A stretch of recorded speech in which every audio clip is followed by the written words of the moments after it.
Hey everyone, GuardianE here with another live reaction and first impression video for Fire Emblem Heroes. Tonight we're getting the reveal of the next legendary hero in the game, and I'm not going to pretend that I don't already know because they did leak who the next legendary hero is going to be. For those of you who don't know, I do. It is Julia. They did reveal her accidentally, so we all know that it's Julia. But that's not like I'm getting excited. We're going to take a look and see their skills for the first time, and that's going to be very exciting, as well as all of the other units on the banner. So let's go ahead and watch the trailer together for the first time. So here we are. Legendary hero Julia, Crusader of Light. And here she comes. Crusader of Light. Oh, wow. She looks really good. I like the art. I like the little patterns on the shoulders and the Virtuous Naga, Dragon Fang, Mirror Impact, Light and Dark for the B slot. Ooh, very dramatic flair to her animation. So she is going to be a blue tome user. She's got Seliph there behind her. Makes sense.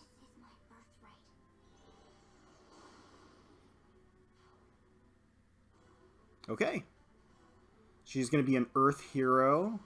Alright, followed by Gunthra, as well as Vanguard Ike. Gonna get Robin in there, as well as Legendary Tiki. Hot Springs Elise, Duma. Gonna get Valentine's Mist as well. Kaden. Legendary Roy making an appearance. Spring Bruno. Naga. Okay. It's a decent set of heroes right here. Not too bad. Okay. Well, let's, it looks like it's going to be starting on the 28th, so in just a few short days, of course, and it'll run for about a week as well. So let's rewind, take another look at Julia, take another look at her skills, what her B slot is going to be, since that looks like that is going to be her exclusive skill, and then take another gander and sort of rate the colors of the banner and what heroes you're going to be able to get from each individual color. You know, I've always liked Julia. Julia was one of those heroes that pity broke me like way early in the game, and she really grew on me. And the voice actor and the lines that they gave her are really adorable. So she is going to be an infantry blue mage. So let's pause here, take a look at the Virtuous Naga. So it's a 14 might weapon, range 2, effective against dragons, of course, grants attack +3. At start of combat, if unit's attack is greater than foe's attack, grants attack and res +6 during combat. That is pretty straightforward and pretty deadly. I mean, it does seem like that means that Julia is going to fit the same archetype that the original Julia was, which is essentially a huge attack and huge res. I mean, that was basically the archetype of the original Julia in the game. So Legendary Julia is going to follow that, and she's going to take advantage of having that high attack by getting an additional attack and res boost. Now, I will say that original Julia does have a lot of unique things going on with her, especially with her weapon refine, so that, you know, those interesting utility aspects of the original Julia aren't here. We'll see if the B slot for Legendary Julia kind of fancies her up a little bit, but OG Julia just has that really interesting aspect to her where she can, you know, enemy phase dragons. So that is something that's pretty unique to her, and we don't really see that here. But before we judge, let's keep going. So she's going to have Dragon Fang for her special, which I believe OG Julia does as well. Mirror Impact for the A slot. If unit initiates combat, grants attack +6, res +10 during combat, and foe cannot make a follow-up attack. Okay, so naturally, attack boost, res boost. We're seeing that all over the place. She's gonna have an enormous res, which makes me think that maybe Iceberg would be a better choice for her special than Dragon Fang. Obviously, Dragon Fang, I think, thematically makes a lot of sense. Light and Dark for the B slot. Okay. Inflicts attack speed defense res -2 on foe. So that's just a straight up debuff. Neutralizes foes' bonuses from Fortify, Rally, and etc. And disables foes' skills that calculate damage. Okay, so neutralizes adaptive damage. So a -2 debuff to all stats regardless, which is pretty cool. Neutralizes foes' bonuses, so neutralizes hones and fortifies and everything, and also reduces or neutralizes adaptive damage. Okay, that's pretty good. I mean, again, it's targeting dragons, right? Obviously, the adaptive damage part in there is really trying to gimp dragons as much as possible when she's engaging against them. And let's take a look at her C slot.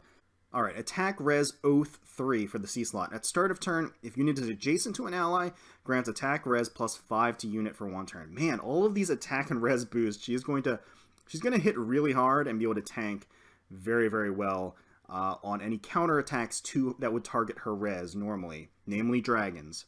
So like I had mentioned, the original version of Julia does have that sort of unique utility of being able to enemy phase better, but it seems like Legendary Julia is really all-out offense, like player phase oriented. So obviously you've got Mirror Impact, which is just player phase oriented. You have the fact that it neutralizes any Hones and Fortify buffs, plus reduces or basically neutralizes adaptive damage. So any dragons that counterattack will have to target her res. And then all of these res and attack boosts really show that she's probably going to try to be a one-shot wonder. Although if she's a one-shot wonder, then she doesn't really need the res, right? If she needs the res on offense, she wouldn't really need it if she can take them out immediately. And if she's like the original Julia, she probably doesn't have incredible speed. She can get by, and she can probably double certain targets that she might need to, but she's not going to be a speed monster. She's going to be a one-shot wonder for the most part, at the very least. And that, of course, does lead into the question of if you're going to be a one-shot wonder, do you really need all that res? Unless you're using it for something like Iceberg, when you're targeting an enemy, because if you're going to kill them in one shot, then they really shouldn't have a chance to counterattack. But one thing is for sure, she's probably going to have really, really strong attack, and if she gets her Iceberg off, if you do end up putting Iceberg on her, it's going to hurt for a lot of damage. So let's keep going. Take a little bit of a look at the redesign of Julia herself.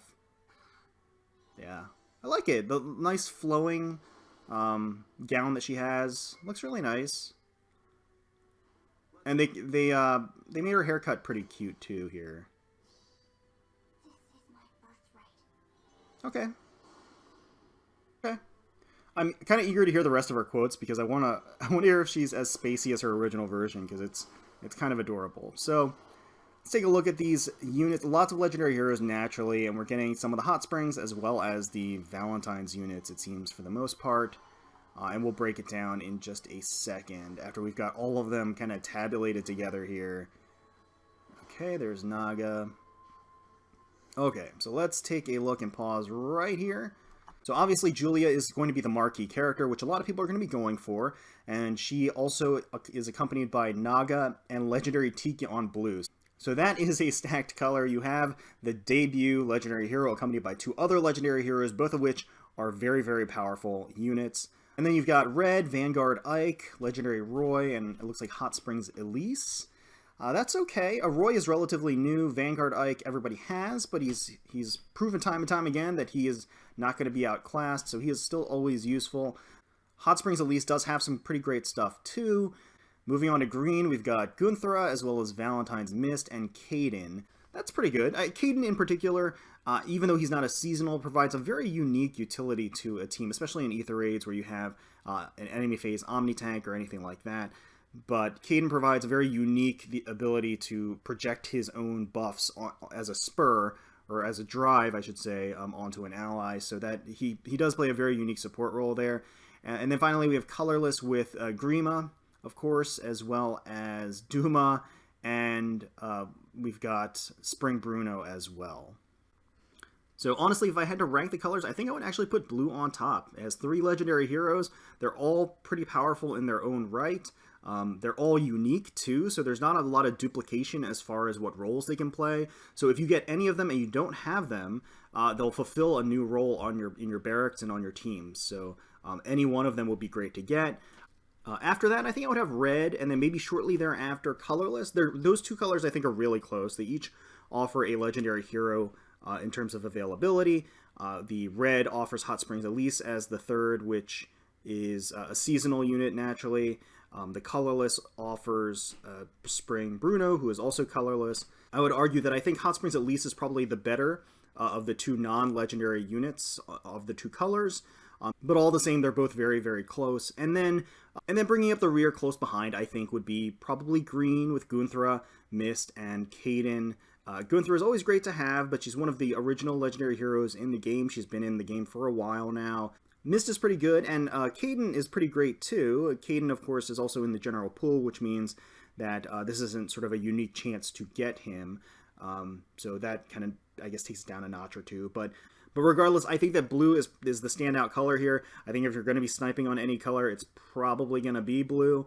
If you're just going to be doing your free summon on the banner, I would recommend going for blue, unless of course you have all of the other 2 units available for the blue color. As far as I'm concerned, I'm still in Brave Echoes mode, so I'm not going to be pulling on this banner really. I'll be doing my free pull and backing out, but let me know in the comments below which of these units you're excited for. If you're excited for Julia, if you're excited for a second opportunity or a third opportunity to pull any of these other characters, let me know who you're going to be targeting and how much you're going to be spending. I wish you the best of luck, and I hope you get all of the units that you're looking for. Hopefully you enjoyed watching this live reaction and assessment. If you did, please feel free to leave us a like, comment, and subscribe to the channel for more Fire Emblem Heroes content. We thank you all so much for watching, taking some time out of your day to spend with us. We really do appreciate it. And until next time, let's protect those skies.